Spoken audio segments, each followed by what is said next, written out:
The spacious, brightly lit employee cafeteria at the heart of the Pierce Corporation's New York headquarters was hitting its chaotic lunchtime peak. Eleanor Vance held her tray steady, her expression calm, as she stood in the long line for the general staff. Dressed in a simple, elegant white silk blouse and impeccably tailored black trousers, her long, dark hair was pulled back into a neat, low ponytail. Among the energetic crowd of young employees, many of them recent hires, she was utterly ordinary, completely unremarkable. This is good, she thought. A quiet meal, no need to draw any attention. After finally getting a standard lunch special 1 protein, 2 sides, she carefully balanced her tray and began scanning the room for a place to sit. The cafeteria was a cacophony of voices and clattering trays, a veritable beehive of activity. The doors to the few private dining suites reserved for senior executives were firmly closed, emanating an air of mystery. The main dining area, however, was almost completely full. Her gaze swept slowly across the crowd, finally landing on a booth in a far corner. It was relatively quiet, occupied by just one person, Julian Pierce, her husband, and the current CEO of the Pierce Corporation. Eleanor hesitated for a fraction of a second before walking over with measured steps, her posture poised. She sat down opposite him, a natural, fluid motion. A complex mix of feelings churned within her. She had no idea how he would react to seeing her. Julian was completely absorbed in his phone, his head down as his thumb swiped rapidly across the screen. His brow was slightly furrowed, as if he were dealing with a particularly vexing problem. He wore a fine, custom-tailored suit, the cuff of which casually revealed a Patek Philippe watch, whose 6-figure value shimmered with understated luxury. He was a stark contrast to the other employees in their simple work attire, looking utterly out of place. Hearing someone sit down, he didn't even look up, subconsciously assuming it was just some thoughtless employee who didn't know their place. Eleanor, unperturbed, picked up her fork and began to eat in silence. Her movements were slow, deliberate. She chewed each bite thoroughly, as if savoring a rare delicacy. In reality, the cafeteria food was barely palatable. The pork chop was tough and overcooked, a chore to chew. The green beans were boiled past the point of recognition, their color a dull, lifeless green. The rice was hard and dry, yet she ate with intense focus, as if every bite held a special meaning, just as she had for the past 3 years. Every single day at noon, she would sit here, an unwavering ritual, quietly watching this cafeteria transform from a modest, bare-bones space into the well-equipped, clean environment it was today. Watching the Pierce Corporation claw its way back from the brink of bankruptcy, step by painful step, to its current glory with a market value that had tripled. And watching Julian. Watching him transform from the man who would hold her tight in the dead of night, his voice filled with dependence and affection as he whispered, "Nora, what would I do without you?" into the cold, detached CEO, who now couldn't even be bothered to spare her a single glance. A bitter taste filled her mouth at the thought. "Julian!" A sweet, almost cloying voice chirped from the side. Eleanor's hand, holding her fork, paused mid-air, but she didn't look up. Who is it this time? She wondered. Tiffany Hayes approached, her steps light as she carried her tray. On it was a special meal prepared by the executive chef. Pan-seared salmon with a lemon dill sauce, a vibrant quinoa salad, a cup of wild mushroom soup, and a small bowl of perfectly steamed jasmine rice. She was wearing a new pink Chanel dress, her makeup flawless. Her long hair was styled in soft, glamorous waves that bounced with every step, a calculated display of feminine charm. As she reached the booth, she saw Eleanor sitting across from Julian. Her face instantly darkened. "Who is this woman?" She fumed internally. "What is she doing here? Excuse me. This seat is taken," Tiffany said, her voice turning cold with obvious displeasure. Only then did Eleanor slowly raise her head, her gaze calm as she met Tiffany's glare for a moment before turning to Julian, a silent question in her eyes. Julian finally looked up from his phone. His eyes landed on Tiffany first, and his tense brow immediately relaxed into a warm, charming smile. Tiffany, you're here. The smile was like a ray of spring sunshine, warm and effortless. Then, his gaze shifted to the person sitting opposite him. The moment their eyes met, Julian's smile froze on his face, as if he'd been turned to stone. His pupils contracted violently, his fingers, holding his phone, clenched so tightly the knuckles turned white. For a few seconds, he was completely still, as if someone had hit the pause button on his life. Even his breathing seemed to stop. His mind went blank, utterly incapable of processing the scene before him. Eleanor looked at him, her eyes as placid as a still lake, as if this was all within her expectations. 3 years. This was the first time in 3 years that she had sat across from him in a public setting as an ordinary employee. The weight of those years, of everything that had happened, settled heavily in her heart. Julian, Tiffany whined, sensing the strange tension in the air. Her voice dripped with a practiced petulance. Isn't this seat always saved for me? Why is some random person sitting here? As she spoke, she placed her tray down heavily next to Julian's arm, deliberately crowding him, her body pressing close. I got you your favorite, she cooed. You have to eat it before it gets cold. She was staking her claim. Clear as day, Julian's Adam's apple bobbed. Panic began to rise in his chest. His eyes were still locked on Eleanor's face, his lips parting as if to speak, but no sound came out. Mr. Pierce. Eleanor spoke first. Her voice so calm it was as if she were commenting on the weather. The pork chops are actually decent today. Would you like to try one? With a practiced, natural ease, she used her fork to lift the best-looking piece from her plate, reached across the table, and placed it gently onto Julian's nearly empty plate. The movement was fluid, born from a long-standing intimacy, as if she had performed this simple act 1,000 times before. And she had. 3 years ago, the Pierce Corporation's credit line had been severed, plunging the company into an unprecedented crisis. Julian couldn't sleep, wasting away with worry. Eleanor had watched him, her heart aching.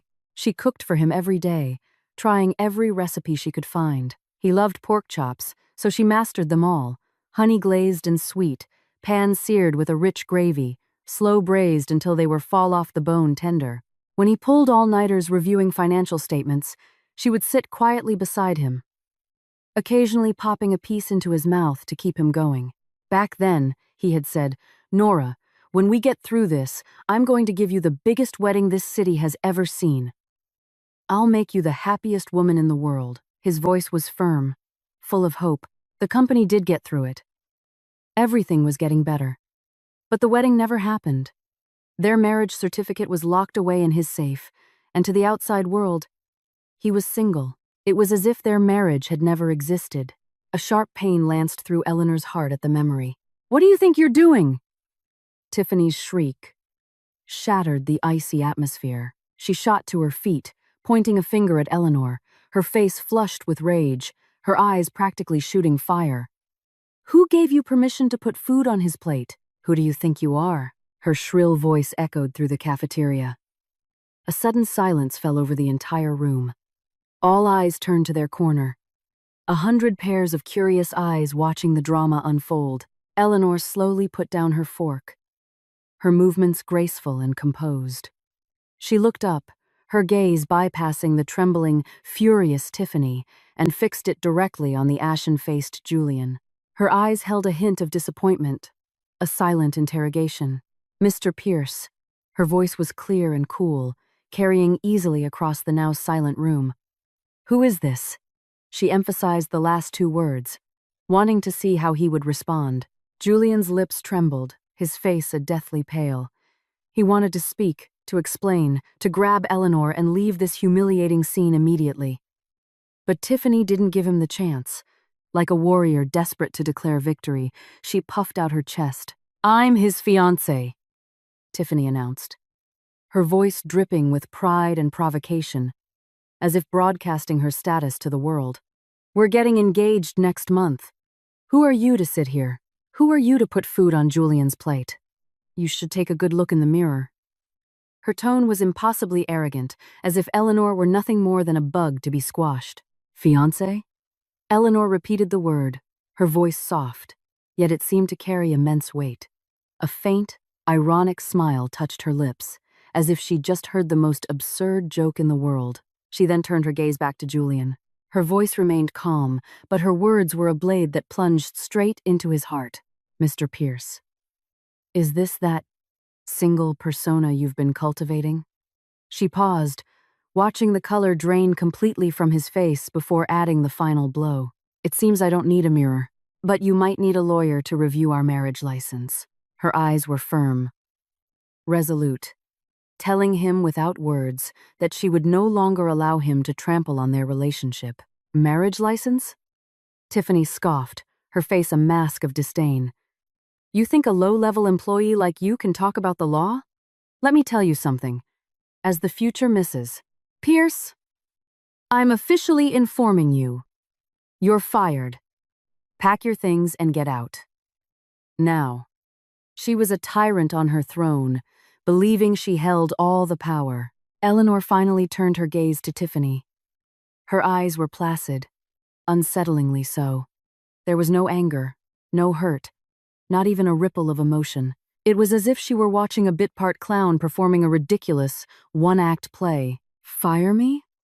Eleanor let out a soft laugh, tinged with mockery. On what authority, Miss Hayes?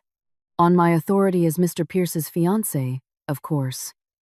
Tiffany shot back, tilting her chin up, her eyes gleaming with triumph. Julian, say something! Are you really going to keep an insubordinate employee like this around? Her voice was shrill, demanding, forcing Julian to make a choice. Every eye in the room was on Julian, waiting for his response. The air was thick with tension. The CEO, a man known for his decisive nature, was frozen in his seat like a statue. A thin sheen of cold sweat beading on his forehead. His eyes were locked on Eleanor, his lips moving but failing to form a single, coherent word. Mr. Pierce. Eleanor stood up and picked up her tray.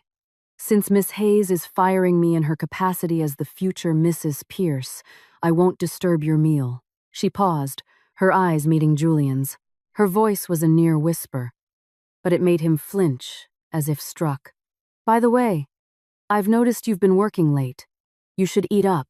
After all, your days of eating peacefully are numbered. Without another word, she turned and walked toward the tray return station, her back straight, her steps steady. It was as if the entire confrontation had been a minor, insignificant interruption to her day. A dead silence hung in the cafeteria. Everyone held their breath, watching the woman in the simple white blouse walk away, then looking back at the pale-faced CEO and the furious future Mrs. Pierce left in her wake. Tiffany slammed back down into her seat, grabbing Julian's arm. Julian, did you see her attitude? You have to fire her, right now, immediately. Julian finally moved. He slowly turned his head to look at Tiffany. His eyes, usually so full of gentle smiles, were now churning with a storm of emotions she had never seen before. Fear, panic, and a sliver of pure despair. Shut up. His voice was a horrifying rasp. Tiffany froze. Julian, I said, shut up. Julian violently shook off her hand and shot to his feet. The pork chop Eleanor had given him rolled off his plate and fell to the floor. Without a single glance at Tiffany, he turned and strode out of the cafeteria. His retreat so hasty it was almost a panicked flight. He left Tiffany frozen in her seat, subjected to the strange, pitying stares of the entire room, her face shifting from red to white, then to a sickly shade of green. By now, Eleanor had already left the cafeteria. She handed her tray to the attendant, murmured a quiet thank you, and headed for the elevators. The doors slid shut, enclosing her in the small, silent space. She leaned against the wall and slowly closed her eyes. She had thought she could wait longer. Wait for him to come back to her. Wait for him to figure things out. Wait for him to take their marriage certificate out of that safe and tell the world, with his head held high, that Eleanor Vance was his wife, that the Pierce Corporation had been saved from ruin by his wife's dowry, by his wife's 3 years of tireless, painstaking work by his wife, who had sat by his side through countless late nights, reviewing spreadsheets and refining business plans, but what she got was him building a single persona at the company. What she got was him escorting Tiffany Hayes to every corporate event. What she got was him tacitly allowing the entire company to treat Tiffany as the future Mrs. Pierce. Even the cafeteria staff knew. Oh, Mr. Pierce's tastes? Miss Hayes knows them best. She gets his lunch for him every day. Eleanor's eyes snapped open. Her reflection in the mirrored elevator wall was calm, detached. But deep within her eyes, something was shattering, piece by piece, only to be reformed into something harder, colder. She took out her phone and dialed a number. It was answered almost immediately. Miss Vance? A crisp, professional female voice said on the other end. Rebecca. Eleanor's voice was devoid of emotion. I need you to prepare 2 sets of documents for me. First, the divorce papers. She paused, watching the floor numbers descend. Second, a complete financial audit of the Pierce Corporation for the last 3 years, along with documented proof of all capital injections made from my personal assets. There was a 2-second silence on the other end. Miss Vance, you've finally decided. Eleanor looked at her own reflection as the elevator doors opened. A slow, chilling smile spread across her face. The show is over, she said. It's time to bring down the curtain. The elevator arrived on the ground floor. As the doors opened, all emotion vanished from her face. She was once again the low-profile, ordinary employee, Eleanor Vance. Only this time, she wasn't heading to the sub-basement office that the strategic planning department had been relegated to. She was walking toward the main entrance of the building. It was time for a reality check. For certain people, at least, like the ambitious Miss Hayes, who truly believed she could ride Julian Pierce's coattails to the top, and like the forgetful Mr. Pierce, who seemed to have forgotten who his wife really was. Eleanor Vance stepped out of the Pierce Corporation tower. The midday sun was blinding. She raised a hand to shield her eyes, then pulled a pair of dark sunglasses from her purse and put them on. Behind the lenses, her eyes were as cold and sharp as fractured ice. She had played this part for 3 years. Now, it was time for a new script. The sunglasses shielded her from the harsh sunlight and from any prying eyes that might try to read her expression. Eleanor stood at the entrance to the Pierce Corporation tower, the afternoon heat washing over her. The street was alive with the hum of traffic. She didn't leave right away. Instead, she turned and looked up at the 3-8-story glass and steel monolith. 3 years ago, it was called Pierce Tech, a struggling startup in a rented 5-story building with fewer than 50 employees and enough cash on hand to make payroll for just 3 more months. It was her, using the trust fund her father had left her, who had injected the first life-saving capital. It was her who had spent countless nights with Julian, refining his business plan, streamlining their product line, and building the core team. And it was her who had leveraged her mother's network to land the company its first multi-million-dollar contract. 3 years later, Pierce Tech had become the Pierce Corporation, housed in a landmark skyscraper with over 800 employees, an valuation that had grown 30-fold. And her own title had changed from Miss Vance, lead investor, to Eleanor, employee. How ironic? Eleanor dropped her gaze and took out her phone.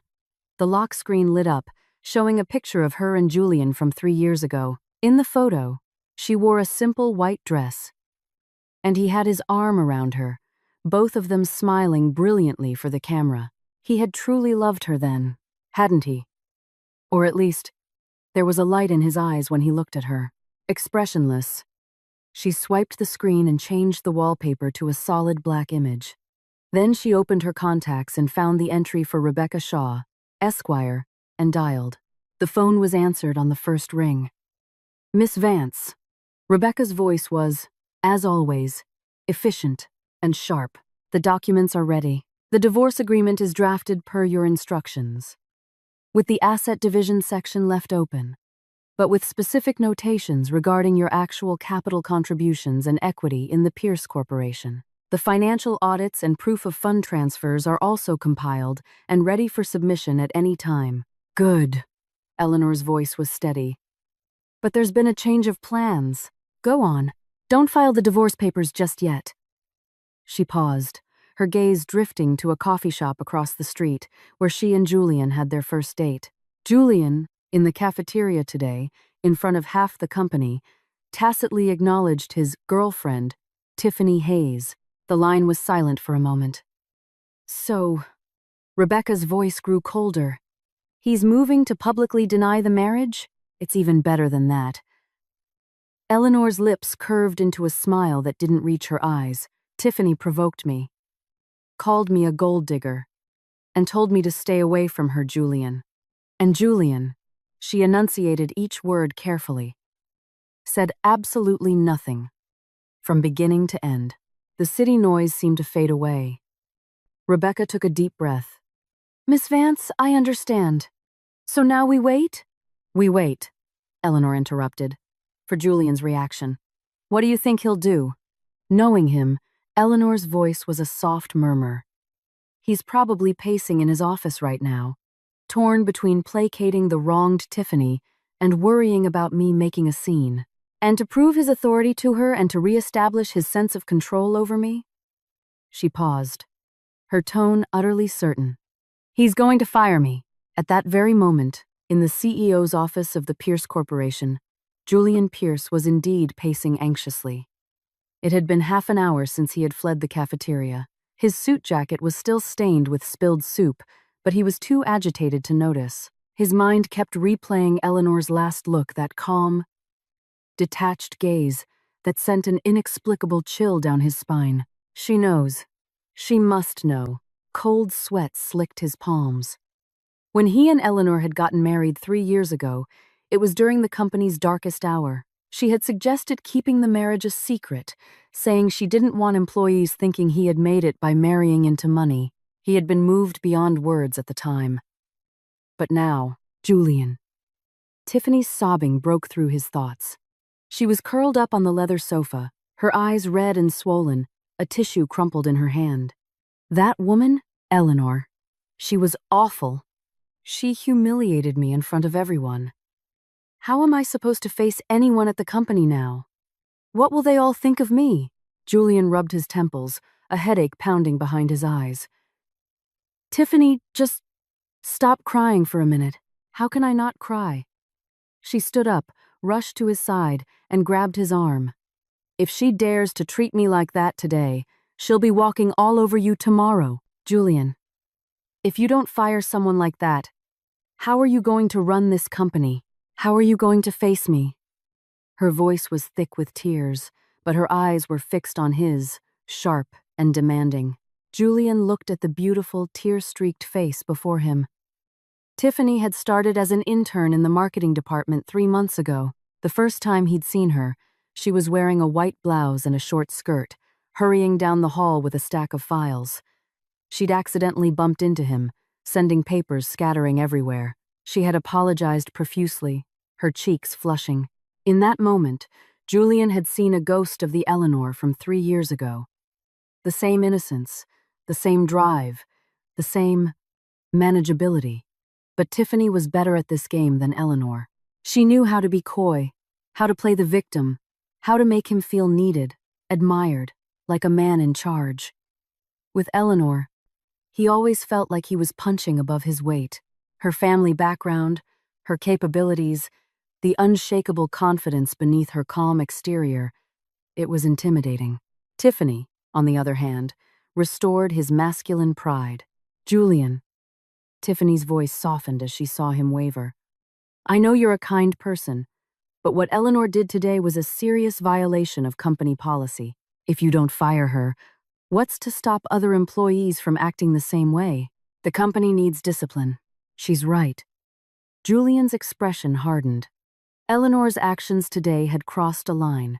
She knew about his relationship with Tiffany, yet she chose to force the issue in the most public way possible. She was trying to make him choose. Fine.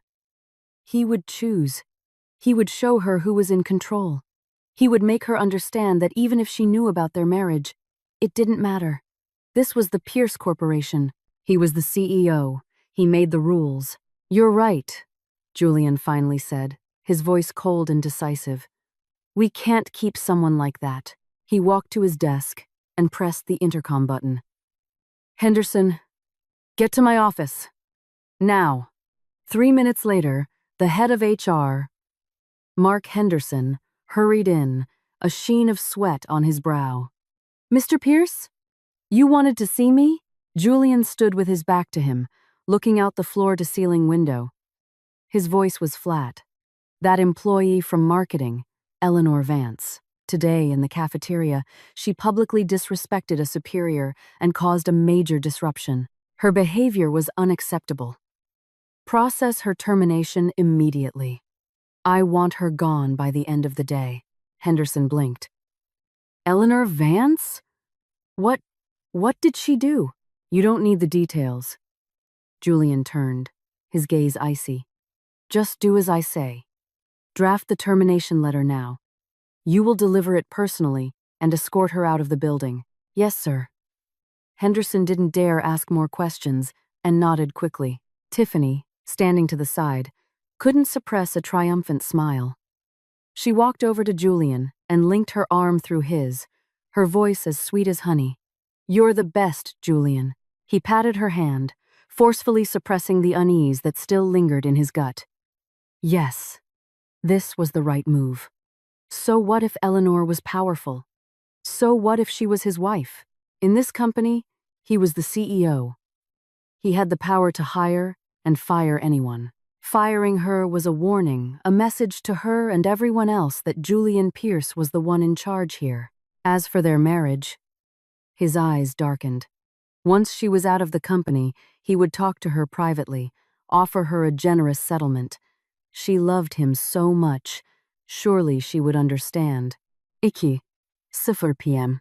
In the marketing department's open plan office, Eleanor sat at her desk by the window. Her workspace was neat, holding only a company-issued laptop, a few industry books, and a personal water bottle.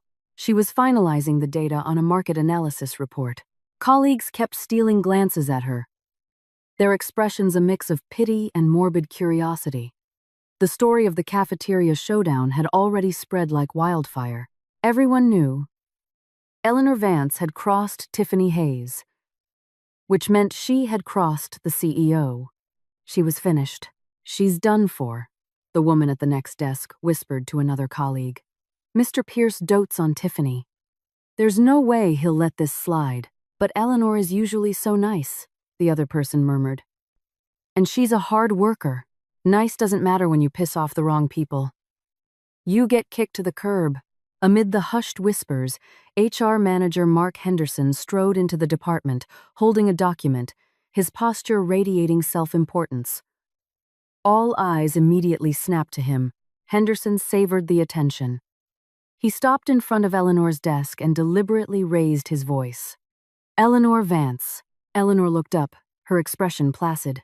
Henderson slammed the freshly printed termination notice, still warm from the printer, onto her desk. For gross misconduct, including public insubordination and disrupting the workplace, thereby causing a severely negative impact, he announced loudly, ensuring the entire office could hear. By direct order of the CEO, you are terminated, effective immediately. Pack your personal belongings and leave the premises now. A dead silence fell. Every one of her colleagues held their breath. Some felt a pang of sympathy, others a thrill of schadenfreude. But most were simply shocked. The CEO had actually fired a long-term employee over Tiffany Hayes. Eleanor lowered her gaze to the notice. The words were harsh, written in stark black ink.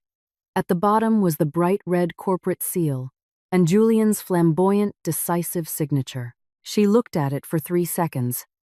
Then, to the astonishment of everyone watching, she picked up a pen. Henderson thought she was about to argue and was preparing his next volley of corporate jargon. But instead, Eleanor smoothly signed her name on the employee's signature line. The script was neat, the pressure even. Then she put the pen down and pushed the notice back toward him. Her voice was calm, without a ripple of emotion. Good riddance. Henderson froze. The entire office froze. Eleanor stood up and began to gather her things. There wasn't much. She took only her handbag, the few professional books, and the water bottle she'd used for 3 years.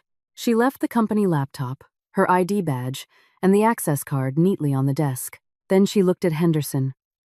A faint, ice-cold smile touching her lips. The process was legal. The paperwork is in order. Excellent execution, Mr. Henderson.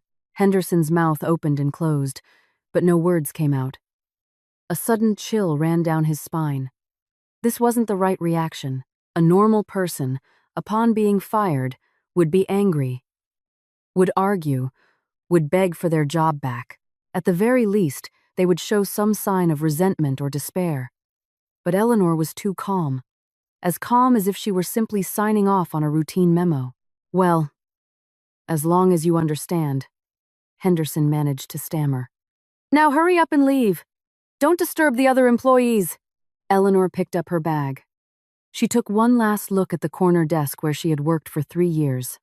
Then she turned and walked toward the elevators. Her steps unhurried, her back straight. As she passed Henderson, she paused and leaned in, her voice a whisper only he could hear. I hope tomorrow, when you're all begging me to come back. She turned her head, her gaze like a shard of ice, piercing Henderson's suddenly rigid face. You can at least try to be a little more professional. Without another word, she continued toward the elevators, leaving behind a silent office and a man whose face was rapidly draining of all color. The afternoon sun was bright as Eleanor Vance stepped out of the Pierce Corporation tower. This time, she didn't look back. Standing on the sidewalk, she pulled out her phone, opened her contacts, and found the entry for Liam Donovan. Liam Donovan, CEO of Donovan Capital. Her childhood friend. The person her father had trusted most in the world. 3 years ago, when she had insisted on marrying Julian Pierce, Liam was the only one who had vehemently opposed it. Nora, he's not good enough for you, he had told her. She hadn't listened. Now, she realized Liam's judgment of character was far sharper than her own. Eleanor pressed the call button. The phone was answered almost instantly. Nora. Liam's voice came through the receiver, deep and warm, with an undercurrent of concern he couldn't quite hide. You finally called. Eleanor paused. You knew I would. I heard what happened at the cafeteria. Liam's voice turned colder. That fool! Julian Pierce! How dare he let you be subjected to that? Eleanor laughed. Not a cold laugh, but one of genuine, dark amusement. Liam, she said, her eyes on the coffee shop across the street. It's time.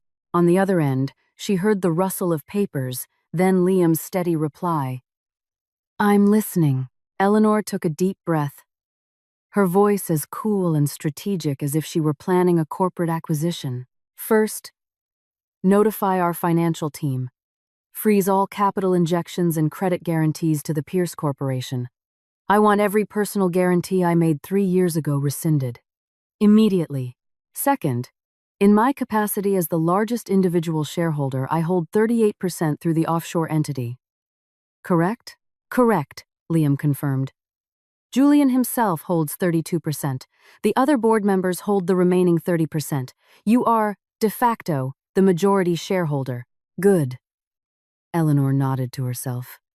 Initiate a motion with the board. I want an emergency shareholders meeting called for 9 a.m. tomorrow. The first item on the agenda. A review of CEO Julian Pierce's gross professional misconduct and a motion for his immediate removal. Liam let out a low chuckle on the other end. I've been waiting for this day. And third, Eleanor's gaze hardened. Have the legal team prepare all documentation regarding Julian's embezzlement. For the last 3 years, I have a record of every dollar he has moved from company accounts under the guise of entertainment expenses or project funds. At least $200,000 of that was funneled directly into Tiffany, Hayes's personal bank account. The evidence is solid, she continued. Bank transfers, expense reports, signed approval forms, I have it all. I tolerated it for 3 years, Liam. Not because I'm magnanimous, but because I wanted to see just how stupid he could be.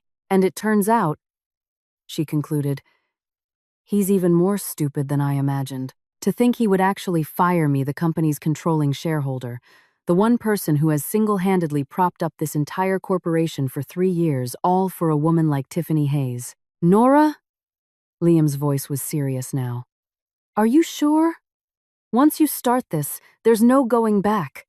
Julian could be ruined. He could even face prison time. Eleanor was silent for 2 seconds. The wind rustled through the leaves of the trees lining the street, casting dappled sunlight on the pavement at her feet. It was an afternoon just like this 3 years ago when Julian had knelt before her, holding a ring. He had sworn to spend his life making her happy, and she had believed him. So she gave him her father's trust fund. She gave him her mother's connections. She poured 3 years of her life, her youth, and her heart into him and his company. And in return, he gave her a secret marriage, infidelity, and the silent approval of an entire company laughing at her behind her back. He gave her a termination notice, signed with his own hand, for the sake of another woman. I'm sure. Eleanor's voice was quiet but unshakable. Of course, Liam didn't hesitate for a second. I'll make the arrangements immediately. The freeze order will be delivered to the Pierce Corporation's finance department by the end of business today. The motion for the board meeting will be in every shareholder's inbox tonight. As for the legal file, I'll have it delivered to you before the meeting tomorrow. Thank you. Nora. Liam paused. Are you okay? Eleanor looked up at the towering skyscraper of the Pierce Corporation. The glass facade gleamed in the sun, a magnificent crystal prison, and she had just walked out of it. I'm fine, she said. I've never been better. She hung up, put her phone away, and hailed a cab. Before getting in, she took one last look at the entrance of the Pierce Corporation. See you tomorrow, Mr. Pierce. I hope you enjoy my parting gift.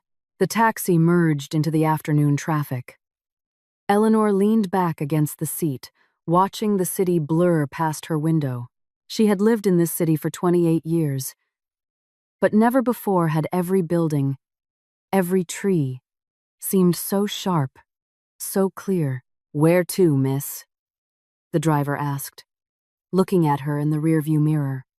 Eleanor gave him an address, a luxury serviced apartment in a downtown high-rise, a property she had purchased before her marriage. In 3 years, she had only stayed there a handful of times, preferring the marital home she shared with Julian near the office, a home that, in retrospect, was more like her own private dormitory.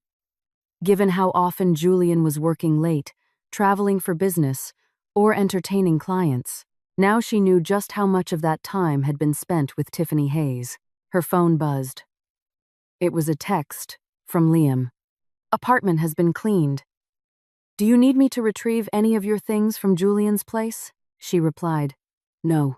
Throw it all out. The only things she had ever kept at that house were a few changes of clothes and some toiletries. Anything truly important, her father's trust documents, her mother's jewelry, her own financial records, was locked away in a bank's safe deposit box.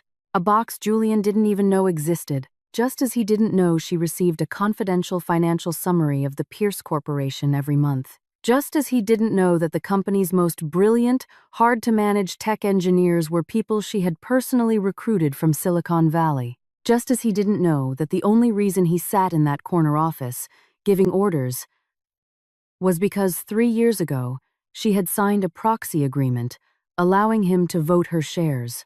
Eleanor closed her eyes. The taxi stopped at a red light.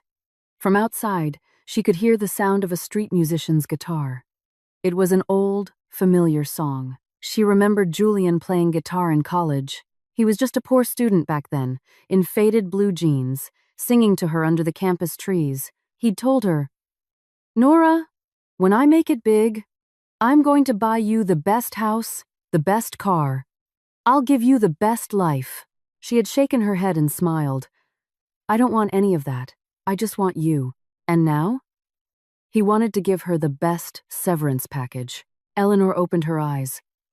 The last trace of warmth within them had vanished completely. The next morning, 7:40 a.m. The sun shone brightly over the plaza in front of the Pierce Corporation headquarters. It was the peak of the morning rush. Employees in business attire walked into the building in small groups, some clutching coffee, others scrolling through their phones. Everything seemed normal, except for the perfectly formed lines of people flanking the main entrance. Every single senior executive of the company, including several board members who rarely made an appearance, was present, dressed in their most formal suits. They stood on either side of a rolled-out red carpet, their expressions grave, all eyes fixed on the street, as if awaiting the arrival of an incredibly important dignitary. Mark Henderson was among them. He wore a brand-new Armani suit, his hair slicked back perfectly, his face plastered with an obsequious smile. He stood near the front of the line, nervously adjusting his tie every few seconds. "Mark, who on earth is coming today?" A mid-level manager next to him whispered. Henderson lowered his voice conspiratorially. "The company's largest individual shareholder. I heard they hold over 51% of the stock, a controlling interest. They're coming for a personal inspection and to announce a major decision." 51%? The man gasped. "That's even more than Mr. Pierce." Henderson quickly shushed him, nodding toward the street. "Here they come! Here they come!" A black Bentley pulled up to the curb. Julian Pierce got out, a freshly bought iced Americano in his hand. He had barely slept, his mind replaying Eleanor's final look in the cafeteria, that calm, empty gaze that had filled him with a profound sense of dread. He'd told himself she was just an employee, that firing her was no big deal. But the feeling of unease clung to him like a shroud. Then he saw the scene at the entrance. Julian froze. He hurried over and grabbed Henderson's arm. "What's going on?" "Mr. Pierce." Henderson's face lit up. "It's wonderful news. The majority shareholder from headquarters is visiting personally. I hear there's a big announcement." "Individual shareholder?" Julian frowned. "Why wasn't I informed?" "Well," Henderson said with a sycophantic smile, "perhaps headquarters contacted the board directly. But don't you worry, Mr. Pierce. A visit from such a major stakeholder is a very good sign. It shows they're confident in the company's direction. They might even be here to announce another round of investment." The unease in Julian's stomach churned again. He knew, of course, that there was a mysterious 51% shareholder. 3 years ago, when the company was on the verge of collapse, it was this anonymous investor who had injected the capital that saved them. The only condition was that their identity remains confidential and they would not be involved in day-to-day operations. In 3 years, this person had never shown their face. Not even at a board meeting. Why now? "Julian!" Tiffany Hayes came hurrying over, teetering on 4-inch heels. She wore a Chanel suit, her makeup perfect, clearly having dressed to impress. Her eyes lit up when she saw the grand reception, and she instinctively tried to move to Julian's side. But before she could, one of the board members took a subtle step, blocking her path. "Miss Hayes," the director's tone was frosty, "please stand at the back. This is an important occasion. Let's maintain a certain decorum." Tiffany's face fell. Julian frowned but said nothing. His mind was entirely consumed with the mysterious shareholder. The minutes ticked by. The atmosphere in the plaza grew heavy. The executives repeatedly checked their watches and smoothed their suits. Other employees gathered at a distance, whispering amongst themselves. 7:05 a.m. A 3-car motorcade glided silently into the plaza. A black Mercedes S-Class led the way, followed by a Rolls-Royce Phantom whose sleek lines and imposing presence commanded attention. A Range Rover brought up the rear. The convoy stopped precisely at the end of the red carpet. The doors of the front and rear vehicles opened in unison, and 6 men in black suits, a formidable security detail, emerged, quickly forming a protective perimeter around the Rolls-Royce. The executives snapped to attention. Henderson's smile widened, his back bowing even lower. Julian gripped his coffee cup, his heart starting to pound erratically. The rear door of the Rolls-Royce was opened by a uniformed chauffeur. The first thing to emerge was a black stiletto heel, its sole a flash of iconic red Christian Louboutin, sharp as a dagger. It was followed by the impeccably tailored leg of a power suit, and then the person stepped out into the full view of the crowd. The air froze. Time itself seemed to stop. It was Eleanor Vance. She wore a black, double-breasted Armani power suit with matching trousers and a white silk blouse underneath. Her long hair was swept back into a severe, elegant chignon, revealing the graceful line of her neck and her flawless profile.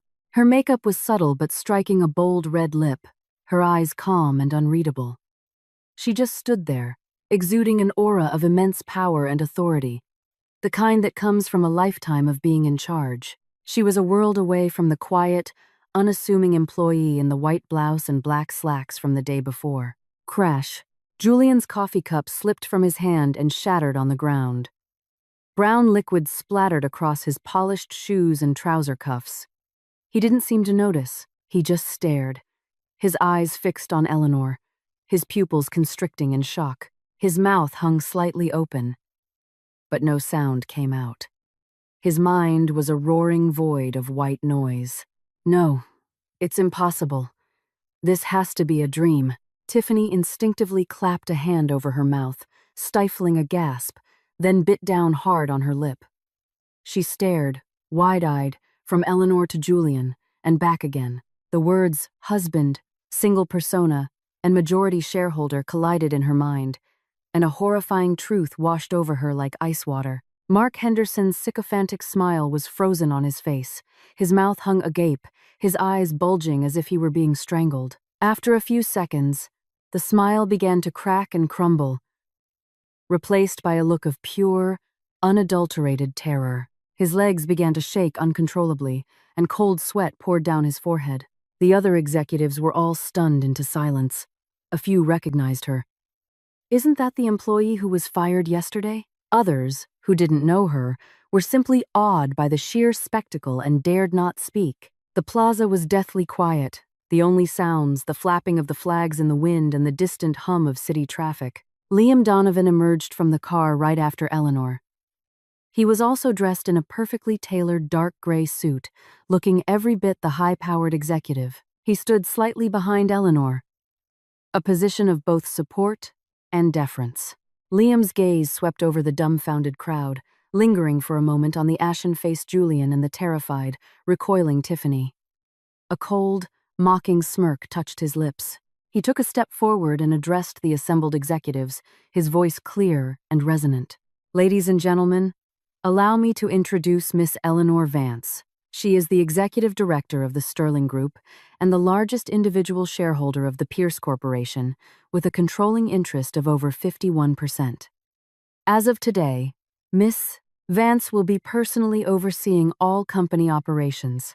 Every word was a hammer blow, striking Julian's heart. 51%. Controlling shareholder. Eleanor. Overseeing all operations. The phrases ricocheted around his skull, refusing to form a coherent thought. He could only stare at Eleanor, at that face that was so familiar yet so alien, at the look in her eyes that was so calm it was almost cruel. 3 years.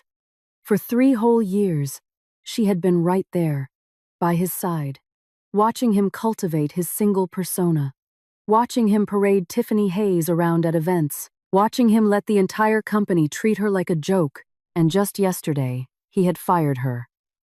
In front of everyone. For Tiffany's sake. And she was the true owner of this company. A wave of dizziness washed over Julian. He instinctively reached out to a nearby pillar to steady himself. His stomach churned. He felt sick. Mark Henderson was on the verge of collapsing. He remembered his arrogant behavior yesterday, the words, "Eleanor Vance, you're fired," the termination notice he had personally drafted, deliberately shortchanging her on severance. It was over. It was all over. Tiffany bit her lip so hard she tasted blood, her nails digging into her palms. She watched Eleanor, the center of everyone's attention, watched the executives who had always ignored her now bowing their heads respectfully, watched Julian's completely shattered expression. She suddenly realized how laughable her 3 years of scheming and manipulation were in the face of real power. Eleanor finally moved. She walked forward, her heels clicking on the pavement with a sharp, rhythmic sound. Click, clack, click. Each step seemed to land directly on Julian's heart. Surrounded by a coterie of deferential board members, she walked down the red carpet toward the building. As she passed Julian, she didn't slow down. She didn't even glance in his direction, as if he were nothing more than an insignificant piece of scenery, a blurry shape in the background. But in the fraction of a second as she passed, her cool voice, neither loud nor soft, reached his ears and the ears of those closest to him. "Mr. Pierce," she said. Her eyes still fixed straight ahead, her tone as casual as if she were discussing the weather. "I heard the company fired me yesterday. Is the paperwork finalized? Do you need my signature for confirmation?" Julian flinched as if he'd been physically struck.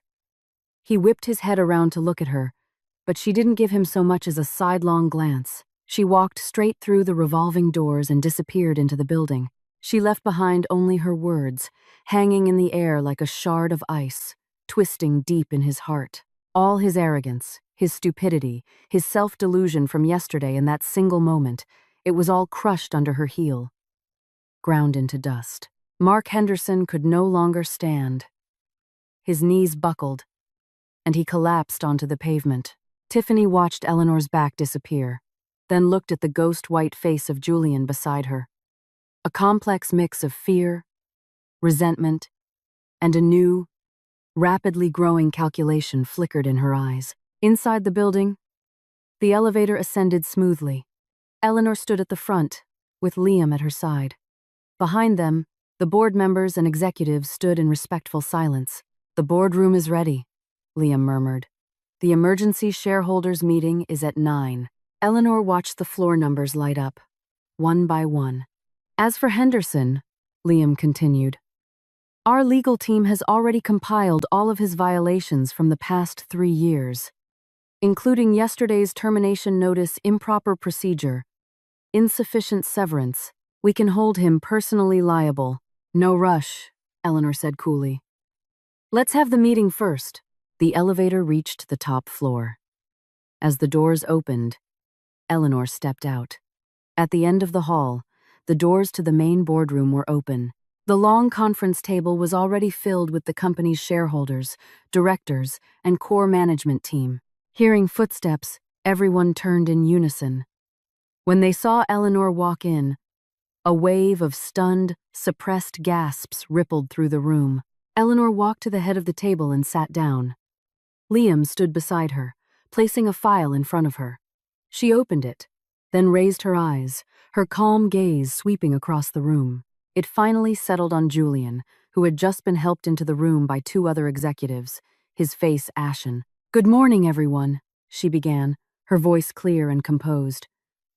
"My name is Eleanor Vance. As of today, I will be directly responsible for all affairs of the Pierce Corporation. We will now begin with the first item on the agenda." She paused, her eyes locking onto Julian's. "The motion to remove Mr. Julian Pierce from his position as Chief Executive Officer. All in favor, please raise your hands." The boardroom was deathly silent. Eleanor's words, "All in favor, please raise your hands," landed like a stone dropped into a deep well, sending ripples of shock through every person present. Julian stood by the door, supported by 2 colleagues, his face the color of paper. He stared at the woman at the head of the table, so familiar, yet so terrifyingly strange, his lips trembling as he tried to speak, but his throat was constricted. 3 seconds. 5 seconds. 10. Around the table, the shareholders exchanged uneasy glances. No one moved. Eleanor didn't rush them. She simply continued to calmly flip through the documents in front of her, her fingers lightly tracing the edge of the pages. Sunlight streamed in from the floor-to-ceiling windows, casting a golden halo around her, making her look like a beautiful, cold statue. "I am in favor," an old but firm voice broke the silence. An elderly man, one of the company's original co-founders with a 7% stake, raised his hand. He rarely appeared at the company, a man even Julian had to treat with the utmost respect. "I'm in favor as well." "In favor. I agree to the motion." It was as if a floodgate had opened. One hand went up, then 2, then 3. Julian watched in horror as the familiar faces the shareholders who had always smiled at him, who had called him a friend, raised their hands one by one without a shred of hesitation. He even saw Mark Henderson, the HR manager who had been bowing and scraping just yesterday, shakily raise his hand. "You!" Julian finally found his voice. It was a hoarse, terrible sound. "You can't do this! I'm the CEO! You have no idea how much I've given to this company!" "Mr. Pierce," Liam interjected, his voice as calm as if he were stating a fact. According to the company's bylaws, a motion for removal is passed with a 2/3 majority vote from the shareholders. The shareholders who have currently voted in favor represent 71.3% of the total shares. He paused and looked at Eleanor. "Miss Vance." The motion passes. Eleanor closed the file and looked up. For the first time, her gaze truly landed on Julian. But it was the look one gives a complete stranger. "Since the motion has passed, we will now proceed to the review. Mr. Pierce, please take a seat. As the subject of this review, you have the right to make a statement and present a defense." Two aides escorted Julian to a chair at the far end of the long table. It was the seat furthest from the head, closest to the door, a symbolic position on the very edge of power. Facing imminent expulsion, the chair scraped loudly as Julian sat down. He braced his hands on the table, his knuckles white from the pressure. He looked around the room, but the faces that had once looked at him with deference now avoided his gaze. Only Eleanor was still looking at him, calmly, coldly. "Fine." Julian took a deep breath, forcing himself to calm down. He still had a chance. He had to take it. "Everyone, I know there was a misunderstanding in the cafeteria yesterday. Miss Vance is indeed an employee of this company. We have some personal history." "Personal history?" Eleanor cut him off, her voice unreadable. "What kind of history are you referring to, Mr. Pierce? The kind where I am your legal wife, or the kind involving your secretary, Miss Hayes, whom you have publicly referred to as your fiancée?" A wave of shocked murmurs filled the room. Julian's face flushed a deep, mottled red. "That's ridiculous!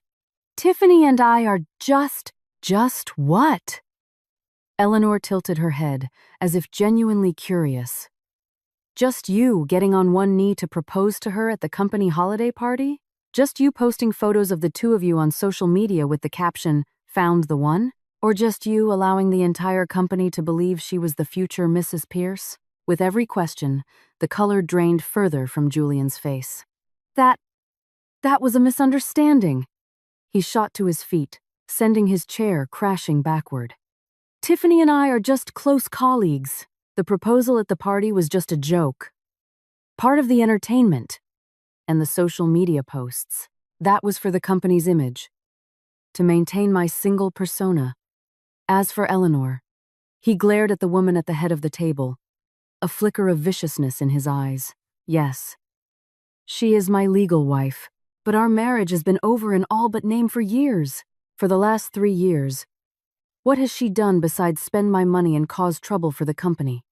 Yesterday in the cafeteria, she publicly challenged management. I had no choice but to fire her. Everything I did was for the good of this company." When Julian finished, a brief silence fell over the room. Eleanor looked at him, and the corners of her mouth curved into a slight smile. It was a faint smile, but it sent a wave of inexplicable dread through Julian's heart. "Spend your money?" Eleanor repeated the phrase, her voice a soft murmur. She slowly stood up, walked around the table, and began to walk toward him. The sharp click of her heels on the marble floor echoed in the silent room. The rhythm was steady, unhurried, but it was like an invisible hammer, striking the heart of every person in the room with each step. Julian instinctively took a step back, then forced himself to stand his ground. He couldn't show weakness. He had to hold on. Eleanor stopped a few feet in front of him. She looked him up and down, from head to toe, her gaze like that of an appraiser examining an item up for auction. "Julian," she began, her voice quiet but clear enough for everyone to hear. "Do you remember how you landed your first $10 million contract 3 years ago? Julian froze. And, Eleanor continued, the first time the company's credit line was cut, who came up with $20 million in 3 days to fill the gap? Julian's face began to change, and she took another step closer, her eyes boring into his. Those core tech engineers you're so proud of? Who do you think recruited them from Silicon Valley? Julian's lips began to tremble. And Eleanor's voice suddenly turned to ice. That 32% of company stock you hold in your name. Who do you think gave it to you? A flurry of whispers broke out around the room. Shareholders began to murmur to each other. Some looked as though they were putting the pieces together, while most just looked utterly shocked. Julian opened his mouth to speak, but not a single word would come out. Eleanor turned to face the shareholders, her voice returning to a calm, authoritative tone. 3 years ago, when the Pierce Corporation was on the brink of bankruptcy, it was I who injected the first round of capital from my personal funds, $20 million. 3 years ago, when the entire tech team walked out, it was I who flew to Silicon Valley 6 times over 3 months to personally recruit our current core engineering team. 3 years ago, that first $10 million contract was secured because I leveraged my mother's personal network. Over the past 3 years, she paused, her gaze sweeping over every face in the room, every critical capital injection, every loan guarantee, every PR crisis that was averted. It was all my doing. And yet I, the company's de facto controlling shareholder, have spent these 3 years working as an ordinary marketing specialist, clocking in and out, earning a salary of $75,000 a year, and lining up for lunch in the cafeteria. And I did it all for one reason: so that Julian Pierce could be the CEO without any questions. And so this company could grow. Here, Eleanor turned back to face Julian. For the first time, a flicker of emotion entered her eyes. Not anger, not sadness, but a profound, bottomless disappointment. Julian, you say our marriage is over in all but name. On that, I agree. But to say that I have done nothing for the past 3 years. She shook her head slowly. You're not just a fool, you're an ungrateful one. Julian's face was a mask of utter devastation. He opened his mouth, a strange, choked sound escaping his throat, but he couldn't form words. He started to remember things, the smile on Eleanor's face when she handed him that first check. Julian, let's build this company together. The way she would rub her eyes while helping him review financial reports late into the night. You should go to sleep, he'd say. I'll stay with you, she'd reply. The times she'd leave with a suitcase, saying she was going on a business trip, only to return weeks later, looking exhausted. He had taken it all for granted. He had assumed that as his wife, it was her duty to support him. He had believed his success was entirely his own, a product of his talent and hard work. It was only now, as Eleanor stood before him, laying out the truth, piece by piece, in front of everyone, that he finally understood. Everything he was so proud of, she had given it to him. Ladies and gentlemen, Liam Donovan's voice cut through the tense silence. He walked to Eleanor's side and placed a thick stack of documents on the table. This is a record of all capital injections made by Miss Eleanor Vance from her personal assets over the past 3 years. A total of 12 transactions, amounting to $120 million. These are the personal guarantees she provided to secure bank loans and lines of credit for the company, totaling $350 million. These are the major contracts she was instrumental in securing, with a cumulative value of over $800 million. And this is the list of the core technical staff she recruited for the company, along with their corresponding salary and equity incentive packages. With each statement, Liam set down another file, the stack growing into a formidable tower on the corner of the table. None of this, Liam said, his gaze sweeping the room, was officially recorded in the company's books under her name. Because at the time, Miss Vance insisted that to protect the authority of Mr. Julian Pierce, all credit should go to the company itself. He paused, his eyes landing on Julian's face with undisguised contempt. Miss Vance said that Mr. Pierce was her husband. As long as he was successful, she was happy. It seems now, he concluded, that sentiment was tragically misplaced. The room was silent. Every shareholder's gaze was now fixed on Julian. Their eyes held shock, disdain, and a naked, undisguised disgust. Julian's body began to tremble. He gripped the table to keep himself upright, but his legs felt like they were about to give out. "There's one more thing." Eleanor's voice rang out again. She pulled a document from her briefcase and placed it on the table. It was a proxy agreement. It clearly stated that of the 32% of shares held in Julian Pierce's name, 20% were held in proxy for Eleanor Vance. She was the true owner. "Mr. Pierce," Eleanor looked at him, "the only shares that truly belong to you amount to 12%. The other 20%? I put them in your name to give you standing in this company, and now I'm taking them back." Julian's head snapped up. For the first time, raw, genuine fear appeared in his eyes. "No." His voice was a strangled rasp. "You can't. That's mine. That's my stock." "Yours?" Eleanor laughed. The sound was as cold as ice. "Julian, when will you understand? Nothing you have is yours." She took a step closer, her eyes locking with his. "I helped you build this company. I let you hold my shares. All of your achievements, all of your prestige, all of your vanity, it was all a gift. From me. And how did you repay me?" For the first time, a tremor of emotion entered her voice. Not anger, but a disappointment that cut to the bone. "You repaid me with a secret marriage. With a fake, single persona. With another woman on your arm.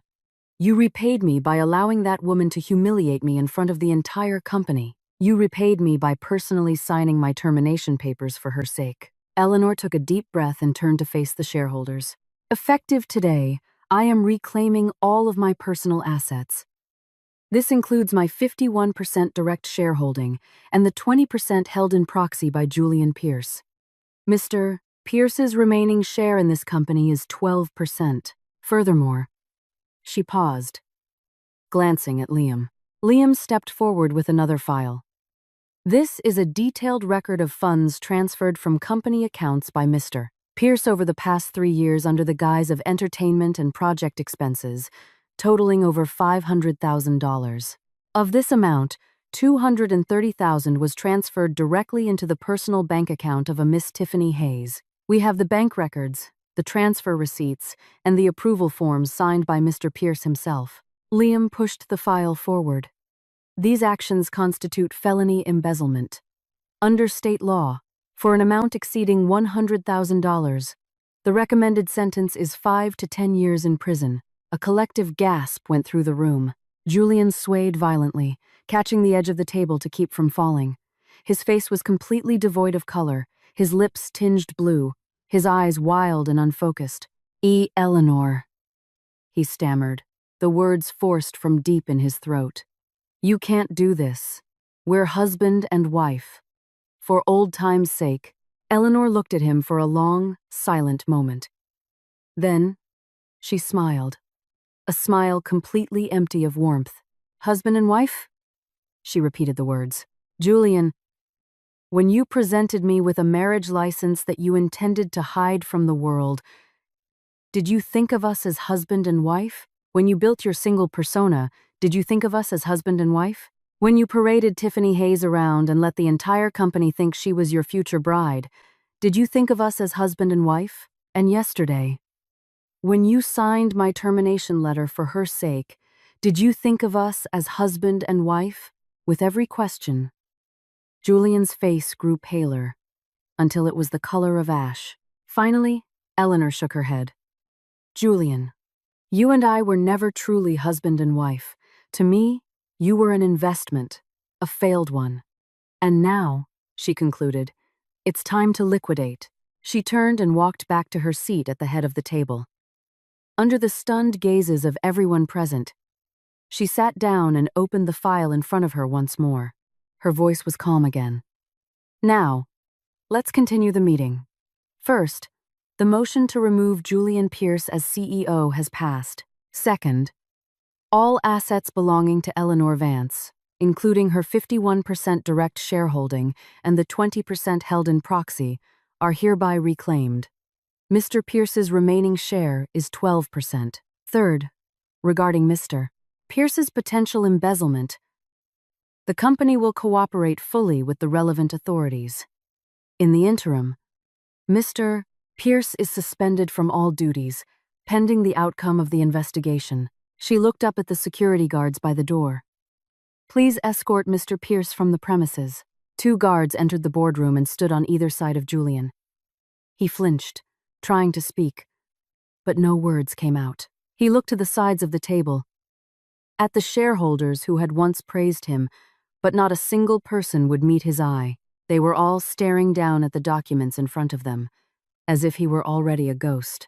Finally, his gaze fell on Eleanor. She was at the head of the table, reviewing a document, her expression focused and serene, as if the dramatic scene that had just unfolded was nothing more than a minor procedural matter. Tears finally streamed down Julian's face, tears of regret, of humiliation, of utter despair.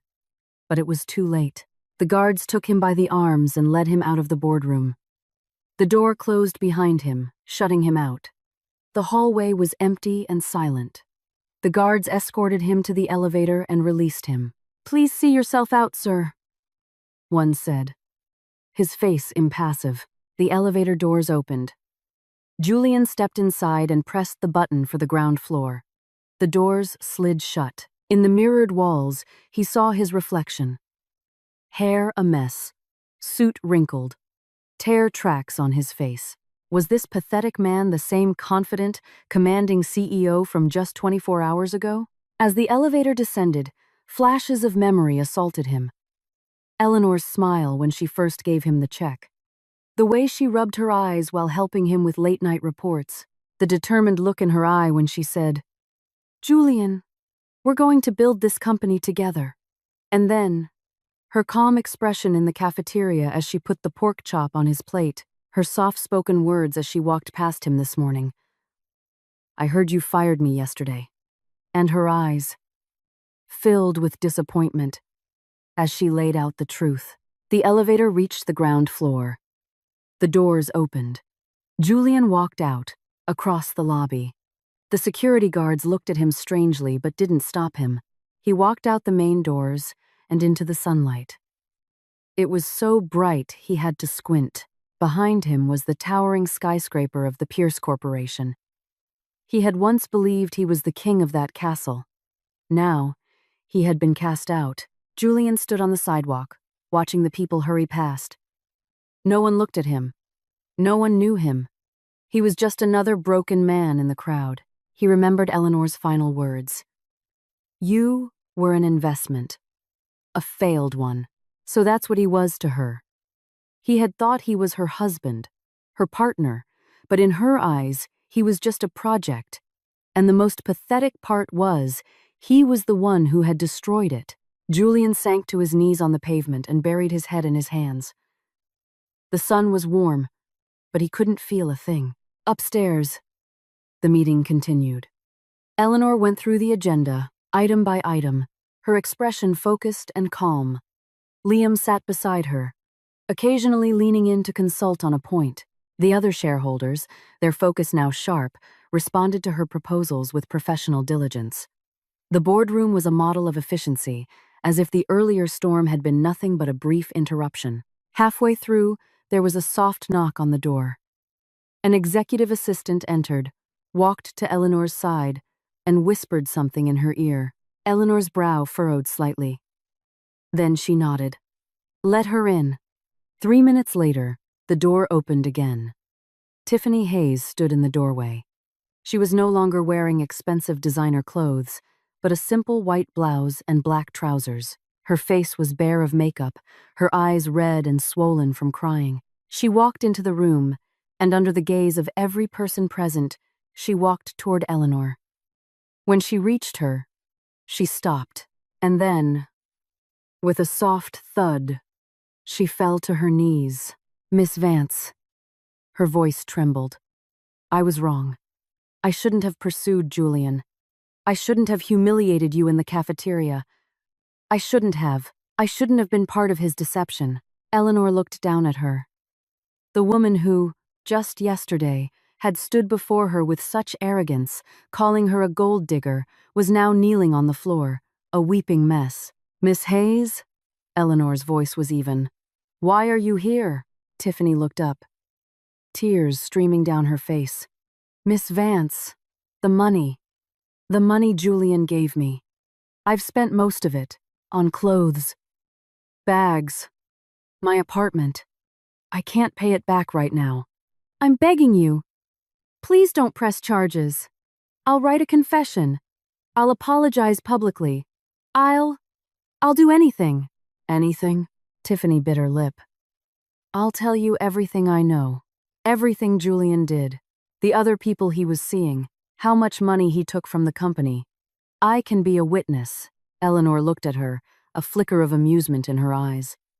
Miss Hayes, are you offering to sell him out?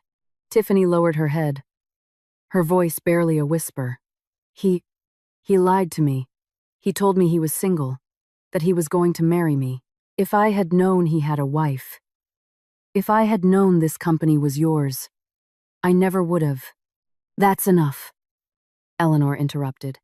She stood up and walked to the window, her back to the room. The sunlight pouring in created a golden silhouette. Miss Hayes, she said softly. Tiffany froze. Miss Vance, the matter of the money will be handled by our legal department. What needs to be repaid will be repaid. As for the evidence you're offering, Eleanor paused. I don't need it. Tiffany knelt on the floor, staring at her back in stunned silence. You're not going to press charges against me? Eleanor didn't turn around. I already have what I wanted. I have no interest in the sordid details of your affair with Julian Pierce. You can go. Tiffany stayed on her knees for a long moment, then slowly, shakily, got to her feet. She looked at Eleanor's back, her lips parting as if to say something, but in the end, she said nothing. She turned and walked out of the boardroom. The door closed behind her. The room was silent again. Eleanor stood at the window, unmoving. The sun was warm on her skin. She thought of that afternoon 3 years ago, of Julian kneeling before her, his eyes so sincere. Nora, I'll spend my life making you happy. Looking back now, she realized she hadn't been in love with him. She had been in love with the fairy tale she had written for herself. Nora? Liam's voice came from behind her. Are you okay? Eleanor was silent for a few moments. Then, she smiled faintly. You know, Liam, she said softly. When Tiffany was kneeling there just now, I looked at her, and I suddenly felt how pointless it all was. What was pointless? This whole charade. Eleanor turned to face him. 3 years of playing a part. It's time for the final curtain. She walked back to her seat, sat down, and picked up her pen. Let's continue. The meeting lasted until noon. All items on the agenda were addressed, and a new management structure was established. Eleanor Vance was officially named chairman and CEO of the Pierce Corporation. It was 1 p.m. when she finally left the boardroom. Liam walked with her down the long hallway. Nora, he asked quietly, what's next? Eleanor looked straight ahead, not answering. The elevator arrived, and they stepped inside. As the doors closed, she spoke. First, lunch, she said. I'm starving. Liam smiled. My treat. They walked out of the building. The afternoon sun was bright. The city was alive with the sounds of traffic and people. Eleanor stood on the sidewalk and took a deep breath. The air smelled of exhaust fumes, of food from a nearby street vendor, of the city itself. The city was the same as it always was, but she was not the same person she had been just a few hours ago. What are you in the mood for? Liam asked. Eleanor's eyes fell on the coffee shop across the street, the place where she and Julian had their first date. Noodles, she said. Is that old noodle shop still around? Which one? The one we used to go to as kids. It's still there. Liam followed her gaze to a distant street corner. Same old place. Let's go, she said. The noodle shop was in a small alley in an old part of town. 20 years. and it hadn't changed. The same mottled walls, the same worn-out tables. The owner was the same old man, his hair now completely white. Eleanor and Liam found a table by the window. 2 bowls of beef noodle soup, Liam told the owner. Extra cilantro. The owner looked at Eleanor, his eyes widening in recognition. Little Nora? Uncle Wang. You remember me? Of course, of course. The old man slapped his thigh. You used to come here all the time with your dad. Then you stopped coming. You grew up. So beautiful now. I almost didn't recognize you. Eleanor smiled and looked down, saying nothing. The noodles arrived quickly, steaming and fragrant. The beef was tender, the noodles perfectly chewy. Eleanor picked up her chopsticks and began to eat slowly. After a few bites, she paused. Liam, do you think, if my dad could see me now, would he be proud? Liam looked at her. Her eyes were slightly red, but there were no tears. He would, he said, his voice firm. The proudest moment of your father's life was having a daughter like you. She nodded and went back to her noodles. When she had finished the bowl, she put down her chopsticks. Liam, I need you to arrange a meeting with Julian. Liam looked at her, surprised. You want to see him? Eleanor wiped her mouth with a napkin. There are some things that need to be said face to face. 4 p.m. Eleanor's apartment. The one she had bought before her marriage. The one she had barely used for 3 years. She had spent the afternoon there, tidying up. Not that it needed it, a cleaning service came regularly, but she needed the time alone. At exactly 3, the doorbell rang. Eleanor opened the door. Julian stood there. In just a few hours, he looked as though he had aged 10 years. His hair was a mess, his suit was rumpled, and his eyes were bloodshot. The dashing, confident CEO was gone. Come in, Eleanor said, stepping aside. Julian walked in and looked around. The apartment was vast, the decor minimalist and expensive. The floor-to-ceiling windows offered a panoramic view of the city. He had never been here. In 3 years, he never knew she had a place like this. Sit, Eleanor gestured to the sofa. He sat. She sat opposite him and poured him a glass of water. They sat in silence for a moment. Eleanor. Julian spoke first, his voice hoarse. Why did you want to see me? Eleanor looked at him, the man she had loved for 3 years. Now, he was a stranger. Julian. She began, her voice calm. I want to ask you one thing. What? Did you ever love me? Even for a single day? He stared at her, his lips moving, but no sound came out. Eleanor waited a few seconds, then smiled. It was a smile empty of mockery or anger, a smile of quiet release. Never mind, she said. Don't answer. It doesn't matter anymore. A muscle worked in Julian's jaw. Eleanor, I asked you here, she cut him off, to tell you a few things. First, the 12% of the company stock in your name. I'm not taking it back. You earned it. You did work hard to help build this company to what it is today. I won't deny that. Second, the embezzlement. I will have it investigated fully. What needs to be repaid will be repaid. However, if you cooperate, the sentence can be lenient. The choice is yours. And third, Eleanor stood and walked to the window, the sun casting a long shadow behind her. Julian, as of today, we are even. You don't owe me anything, and I don't owe you anything. From now on, you go your way, and I'll go mine. Julian stood up and looked at her back. He wanted to walk over to her, to hold her, to tell her he was sorry, but he didn't move, because he knew she wouldn't care. You can go. Eleanor's voice came from the window. My lawyer will send you the divorce papers. All you have to do is sign. Julian stood there for a long time, just looking at her. Finally, he turned and walked to the door. With his hand on the doorknob, he paused. Without turning back, he whispered, I'm sorry. The door opened and closed. Julian was gone. 2 months later, Julian's case went to trial. In court, he confessed to everything and returned a portion of the stolen funds. Given his cooperative attitude, he was sentenced to 3 years in prison, suspended for 4 years with probation. Walking out of the courthouse, he saw Eleanor. She was standing at the bottom of the steps, wearing a simple black coat, her hair down. Julian started to walk toward her, wanting to say something, but her gaze went past him, to someone behind him, and then she smiled. It was a smile Julian had never seen before. Warm, genuine, and full of light. He turned. Liam Donovan was walking up, holding 2 cups of coffee. "Been waiting long?" he asked, handing one to Eleanor. "Not too long," she replied, taking the cup. "Come on. We have a meeting this afternoon." They walked down the steps together, side by side. The sun cast 2 long shadows on the ground behind them. Julian stood and watched them walk away until they disappeared from view. Neither of them had looked back. It was as if he were just part of the scenery. Insignificant. 1 year later, the 38th floor of the Pierce Corporation headquarters. Eleanor stood at the window, looking out at the city skyline. It was a beautiful, cloudless day.